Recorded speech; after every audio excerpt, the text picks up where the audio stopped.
नमस्कार दोस्तों, क्या आपने कभी सोचा है कि world famous take entrepreneur mark Zuckerberg के पास फेसबुक का $1 बिलियन आइडिया कैसे आया। जैसा कि हम सभी जानते हैं कि फेसबुक ऑनलाइन हमारी पहचान बन गई है। अब इमेजिन कीजिएगा कि आपका बचपन का सपना हार्वर्ड जैसी नामी गिरामी विश्वविद्यालय में पढ़ने का हो और आपका सपना सच हो जाता है। फिर एक दिन ऐसी बातें होती हैं जो आपको अपनी ड्रीम यूनिवर्सिटी को देखने का मौका देती हैं।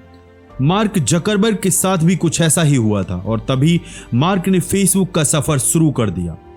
आज Harvard university drop out mark Zuckerberg Facebook के सीईओ और फाउंडर हैं और उनकी नेटवर्थ $114 बिलियन है।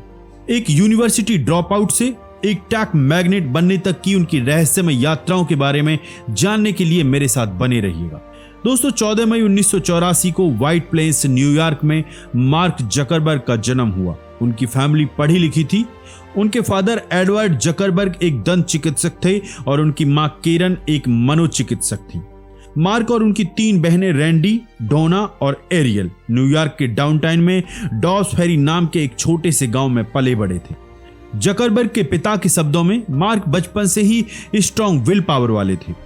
वो कहते हैं बच्चों के लिए उनके सवालों का जवाब सिर्फ हाँ या ना में दिया जा सकता है, लेकिन अगर मार्क ने कुछ मांगा तो हाँ कहा तो काफी था, लेकिन ना का मतलब बहुत कुछ होता था।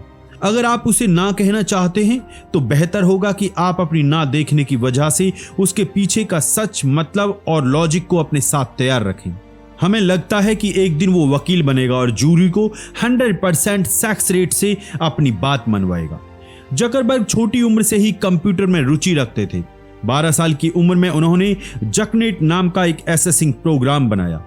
उन्होंने यह मैसेजिंग ऐप अपने डेंटल क्लिनिक के लिए बनाया है ताकि वहां के विशेषज्ञ अपने खाते नामों का नए पेशेंट के बारे में आसानी से बता सकें। जल्द ही मार्क के फैमिली मेंबर्स ने एक और से बात करने के लिए जकनेट का इस्तेमाल शुरू कर दिया। ये बात दिलचस्प है कि जहां कुछ चाइल्ड कंप्यूटर गेम प्लेयर्स हैं, वहीं जकरबर्ग ने कंप्यूटर गेम बनाया है। आपके दोस्तों के साथ कंप्यूटर गेम बनाना उनका शौक था। दोस्तों, दुनिया के सबसे लोकप्रिय लोगों की ही तरह जकरबर्ग ने अपने जुनून के दम पर एक बड़ा साम्राज्य खड़ा किया। अगर आप अपनी जिंदगी के शुरुआती दिनों में एक जुनून पालें तो आपको उस पर काम करना चाहिए और एक योग्यता प्राप्त करने तक की प्रैक्टिस करनी चाहिए। बाकी माता पिता ग्रेड के पीछे भागते हैं और शायद नहीं चाहते कि उनका बच्चा इतनी कम उम्र में एक्स्ट्रा करिकुलर एक्टिविटी में ज्यादा पार्टिसिपेट करें, मगर जकरबर्ग ने अभिभावकों ने उन्हें कंप्यूटर टेक्नोलॉजी में आगे बढ़ने के लिए एनकरेज दिया। हालांकि कई लोगों ने सोचा कि वो किसी भी तरह के सॉफ्टवेयर प्रोग्राम बनाने के लिए बहुत छोटे हैं। दोस्तों, नेक्स्ट चैप्टर है मार्क जकरबर्ग की शिक्षा। मार्क ने मर्सी कॉलेज में ग्रेजुएट लेवल के जनरल कोर्स में नामांकन लिया था, जबकि तब वो सिर्फ हाई स्कूल के प्रमोशन में ही थे। बाद में न्यू हैम्पशायर के एक जाने माने secondary school Phillips Exeter Academy में शामिल कर लिया। स्कूल में उन्होंने तलवारबाजी का प्रदर्शन किया और अपने स्कूल की टीम के कैप्टन बने। उन्होंने साहित्यकारों की पढ़ाई की, जिसमें उन्होंने एक्सीलेंट परफॉर्मेंस प्रदर्शित किए और क्लासिक्स में महारत हासिल की। लेकिन मार्क का कंप्यूटर में इंटरेस्ट बना रहा और नए प्रोग्राम बनाने पर जोर दिया गया। हाई स्कूल के दौरान उन्होंने अपने दोस्त एडम एंजेलो के साथ स्नैप्स नाम का एक MP3 प्लेयर डेवलप किया। ये यूनिक कोचिंग मशीन लर्निंग के कॉन्सेप्ट पर यूज करके किसी भी तरह से कंप्यूटर पर चलाए गए सभी फार्मों का ट्रैक था। इससे यह पता चल सकता था कि आप किस तरह का गाना पसंद कर सकते हैं ताकि आप अपनी पर्सनल प्रेफरेंस या चॉइस पर प्लेलिस्ट बना सकें। AOL और माइक्रोसॉफ्ट जैसी टेक कंपनी ने स्नैप्स में रुचि प्रदर्शित की। उन्होंने मार्क को हियर करने की भी कोशिश की।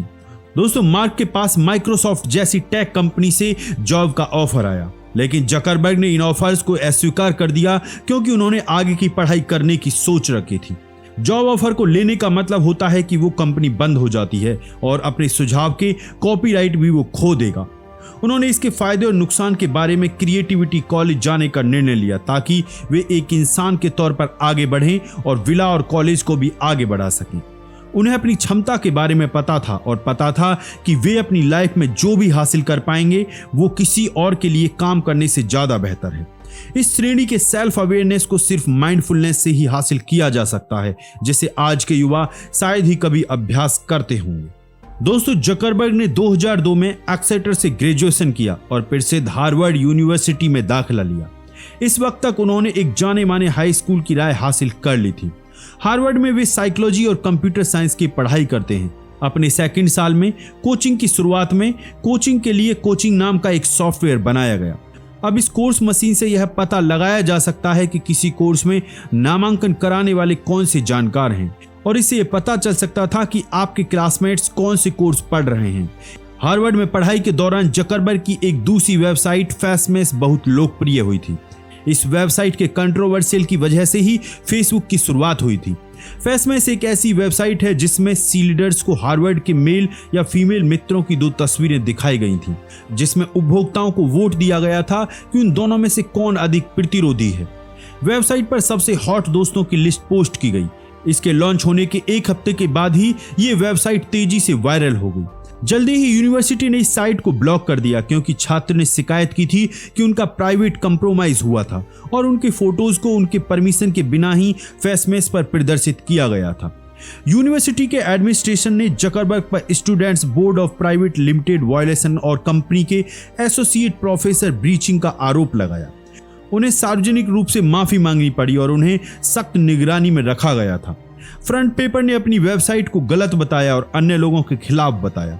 उनके पिछले व्लॉग्स की वजह से यूनिवर्सिटी के 3 दोस्त दिव्य नरेंद्र, इन कैमरन और टाइलर विंकलोवॉस उनके साथ हार्वर्ड कनेक्शन नाम के एक सोशल नेटवर्किंग वेबसाइट पर काम करने के लिए छोड़ दिए गए।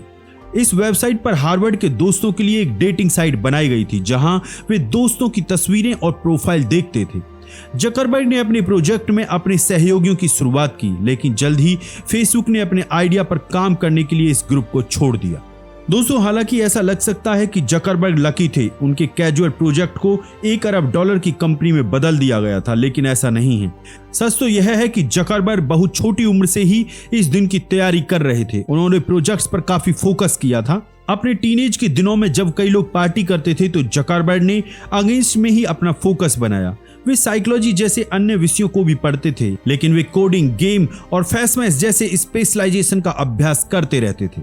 दोस्तों, 19 साल की उम्र में जकरबर्ग ने अपने दोस्तों डटिन, क्रिस हास और एडविन सेवरन के साथ फेसबुक नाम से एक वेबसाइट बनाई। इस वेबसाइट पर प्लाजा ने अपना स्टॉक बनाए रखा, फोटो अपलोड की और अन्य प्लाजा के साथ चैट की। उन दिनों फेसबुक सिर्फ हार्वर्ड के दोस्तों के लिए अवेलेबल था। जकरबर्ग और उनके दोस्तों ने जून 2004 तक हार्वर्ड यूनिवर्सिटी में अपने डॉक्यूमेंट्री से फेसबुक पर काम किया। जकरबर्ग ने फेसबुक के वायरल प्रभाव को तब नापसंद किया जब हार्वर्ड में अंडर ग्रेजुएट्स ने अपनी शुरुआत से पहले महीने के भीतर वेबसाइट पर नामांकन किया।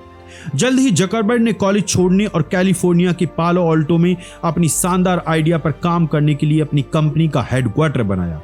फेसबुक पर 10 लाख यूजर रजिस्टर हो गए थे।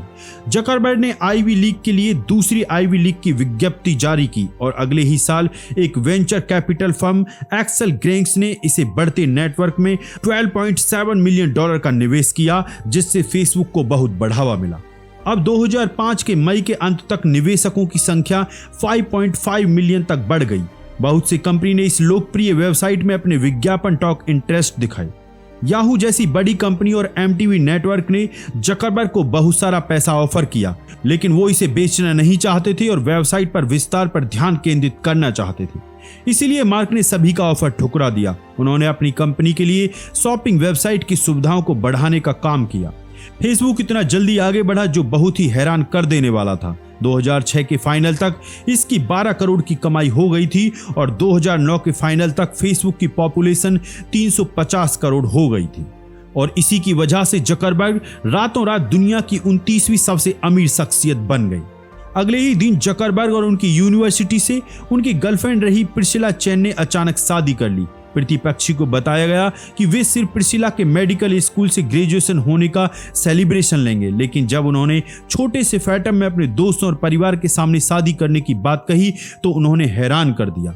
दोस्तों, कंक्लूजन यह है कि जकरबर्ग की क्रिएशन फेसबुक, जो हार्वर्ड की एक डॉक्यूमेंट्री से शुरू हुई, आज वो दुनिया की सबसे प्रभावशाली सोशल मीडिया वेबसाइट और टेक कंपनी है।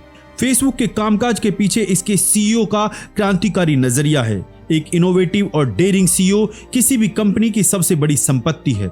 जकरबर्ग एक ऐसे ट्रेंड लीडर हैं जो पूरी दुनिया को एक साथ जोड़ने की चाहत रखते हैं, जो लेटेस्ट टेक्नोलॉजी और अपने साथ काम करने वालों को अपनी बेस्ट परफॉर्मेंस ऑफर के लिए मोटिवेट करके अपनी कंपनी का विस्तार और इमेज की तलाश करते रहते हैं। फेसबुक कभी भी एक जगह पर नहीं रहा, ये आगे बढ़ा और टेक और सोशल मीडिया इंडस्ट्री की सभी नवीनतम सुविधाओं को साझा किया।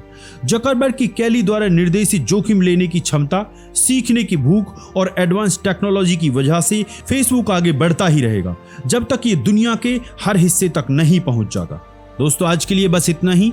आपको ये बुक समरी कैसी लगी कमेंट्स बॉक्स में जरूर बताएं और इसी तरह की ऑडियो बुक समरीज के लिए इस चैनल को लाइक करें, सब्सक्राइब करें एंड शेयर करें। बहुत बहुत धन्यवाद। खुश रहिए।